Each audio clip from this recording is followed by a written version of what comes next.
Right Ramappa temple ని పరిశీలిస్తూ ఉన్నారు, అక్కడ పర్యటిస్తూ ఉన్నారు ప్రపంచ సుందరిమణులు. మనం కూడా లైవ్ లో చూద్దాం.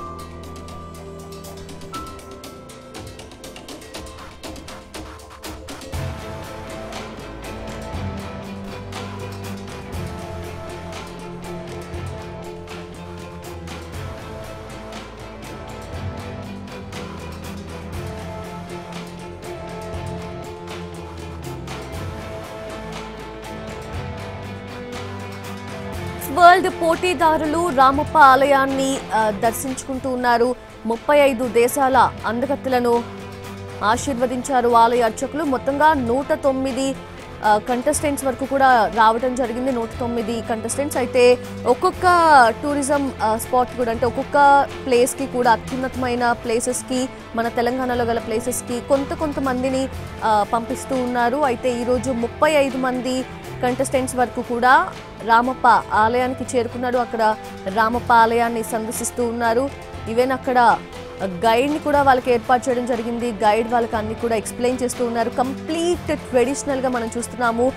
భారతీయ సంప్రదాయ దుస్తుల్లో ప్రపంచ సుందరిమణులందరూ కూడా అక్కడ డ్రెస్అప్ కావడం, ఈవెన్ పూలు కూడా పెట్టుకున్నారు చాలామంది.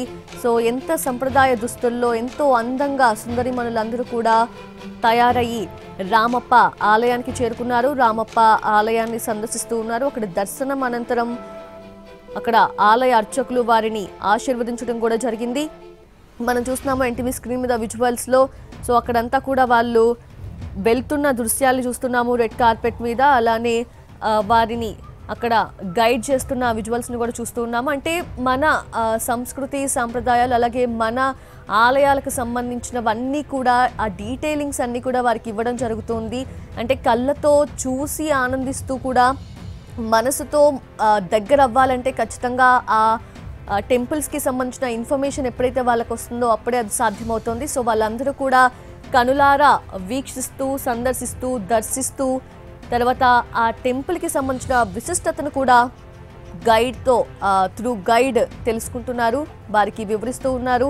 అక్కడ మనం చూస్తాము ప్రతి ఒక్కరు కూడా, అంటే వివిధ దేశాల నుంచి దాదాపు 120 వరకు కూడా దేశాల నుంచి సుందరిమణులు ఈ మిస్ వరల్డ్ కాంపిటీషన్స్లో పార్టిసిపేట్ చేసేందుకు ఫస్ట్ అయితే రిజిస్ట్రేషన్ అయింది.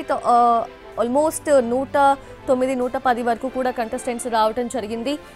సో వాళ్ళలో ఈరోజు రామప్ప దేవాలయానికి 35 మంది అందాల భామలు ప్రత్యేక బస్సులో హైదరాబాద్ నుంచి బయలుదేరి వెళ్ళడం జరిగింది. అక్కడ రామప్ప దేవాలయాన్ని సందర్శిస్తూ ఉన్నారు. అక్కడ గైడ్ వాళ్ళకి ఆ దేవాలయానికి సంబంధించిన విశిష్టతను, మొత్తం ప్రాముఖ్యతను కూడా ఎక్స్ప్లెయిన్ చేస్తూ ఉన్నారు. 72nd edition of Miss World 2025 కాంపిటీషన్స్లో పాల్గొనేందుకు అక్కడ అందాల భామలు రావడం జరిగింది. తెలంగాణకు ఎంతో ప్రతిష్టాత్మకంగా నిర్వహిస్తూ ఉన్నారు ఈ కాంపిటీషన్స్ అన్ని కూడా. అయితే వాళ్ళలో కొంతమంది కొన్ని ప్లేసెస్ని విజిట్ చేస్తూ ఉన్నారు, మన తెలంగాణలో గల కొన్ని ప్లేసెస్ని. అయితే ఇప్పుడు కొంతమంది అందాల భామలు రామప్ప దేవాలయానికి వెళ్ళారు. అక్కడ రామప్ప దేవాలయాన్ని వాళ్ళు సందర్శిస్తూ ఉన్నారు. లేటెస్ట్ అప్డేట్స్ తెలుసుకుందాము. మా ప్రతినిధి అరుణ్ సిద్ధంగా ఉన్నారు. అరుణ్, అక్కడ ఏం జరుగుతోంది ప్రెసెంట్? వాళ్ళని ఆలయ అర్చకులు ఆశీర్వదించినట్లుగా కూడా తెలుస్తుంది. సో రిటర్న్ ఇప్పుడు వాళ్ళు అరుణ్, రామప్ప దేవాలయాన్ని వాళ్ళు ప్రెసెంట్ సందర్శిస్తున్నట్లుగా తెలుస్తూ ఉంది. అందరూ కూడా కంప్లీట్ ట్రెడిషనల్ దుస్తుల్లో ఉన్నారు. సో అక్కడ ఏం జరుగుతుంది, ఎలా ఉంది అంతా కూడా సిచ్యువేషన్? కొద్దిసేపటి క్రితమే రామప్పకు చేరుకున్న వాళ్ళకి బతుకమ్మలతో స్వాగతం పలకడం జరిగింది. ఆ తర్వాత వాళ్ళకి తెలుగు సాంప్రదాయం ప్రకారం స్వాగతం చెప్పిన తర్వాత హరిత హోటల్లో ఫ్రెష్ అయ్యారు. ఆ ఫ్రెష్ అయిన తర్వాత కొద్దిసేపటి క్రితం ఇప్పుడే టెంపుల్ కి చేరుకోవడం జరిగింది. టెంపుల్ కి వచ్చిన తర్వాత 10 నిమిషాల పాటు టెంపుల్లో శివుడికి అర్చన చేస్తారు. శివుడిని అర్చన చేసిన తర్వాత రామప్ప శిల్ప కళా సంపదకు సంబంధించిన వివరాలని గైడ్ వివరిస్తారు. దాని తర్వాత అక్కడ ఉన్నటువంటి సాంస్కృతిక కార్యక్రమాలను తిలకిస్తారు.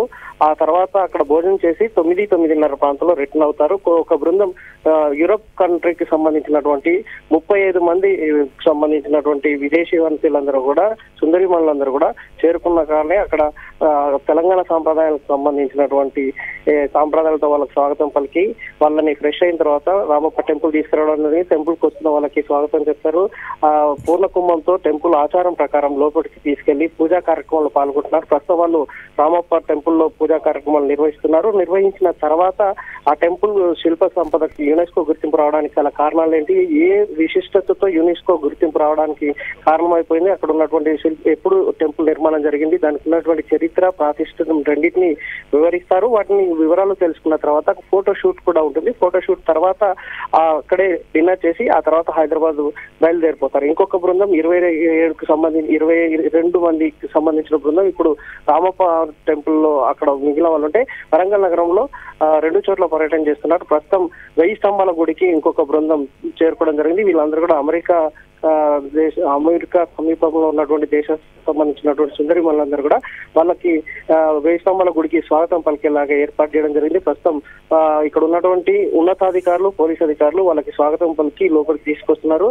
రామప్ప టెంపుల్లో పూజ చేస్తారు. ఇక్కడ ఉన్నటువంటి కూలిపోయినటువంటి కళ్యాణ మంటపాన్ని పునర్నిర్మాణం చేసినటువంటి విధానాన్ని వాళ్ళకి వివరించడం జరుగుతుంది. అలాగే త్రికోట ఆలయం సంబంధించినటువంటి విశిష్టతను కూడా చెప్తారు. ఇక్కడ ఎలా కాకతీయ రాజులు దీన్ని నిర్మాణం చేశారు, అసలు ఏ పర్పస్ లో నిర్మాణం చేశారు, ఇక్కడ వాళ్ళు యుద్ధం వెళ్ళేటప్పుడు వాళ్ళకి ఎలా స్ఫూర్తి పొందేలాగా ఇక్కడ నాట్య రూపకాలు ఉండేటి అనే దాన్ని కూడా వివరించిన తర్వాత ఇక్కడ నుంచి 1000 స్తంభాల కోటకి ఇక్కడ నుంచి కిలావరంగల్ కోటకి వెళ్తారు. కిలావరంగల్ కోటలో కాకతీయ రాజులు పాలించిన టైంలో వాళ్ళకి ఎలా వాటిని దుర్భేద్యంగా కోట నిర్మాణం చేశారు, వాళ్ళ పాలన ఎలా సాగేదనే విషయాన్ని వివరించేలాగా 2 టీములు ఉమ్మడి వరంగల్ జిల్లాలో పర్యటన జరుగుతుంది.